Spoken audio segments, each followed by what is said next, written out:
അപ്പനും അമ്മയും പള്ളിയിൽ വെച്ചും പറയും മദ്യം നിന്റെ ശത്രുവാണ്.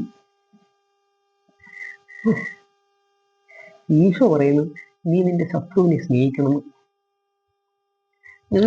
ഞാൻ ആ കൺഫ്യൂഷനാ.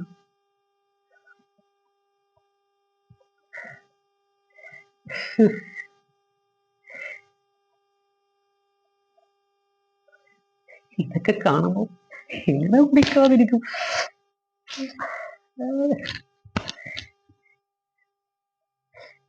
അപ്പ അമ്മ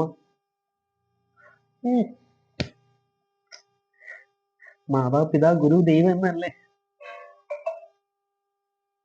അപ്പ അമ്മ എന്നോട് മன்னிച്ചേക്കണേ. ഇന്ന് ഞാൻ യേശുവിന്റെ വഴിയാണ്. യേശു എന്താ പറഞ്ഞിരിക്കുന്നത്? നീ ശത്രുവിനെ സ്നേഹിക്കണം. ഞാനിന്ന് ശത്രുവിനെ സ്നേഹിക്കുമ്പോ ഞാൻ നിന്ന് സ്നേഹിക്കണം.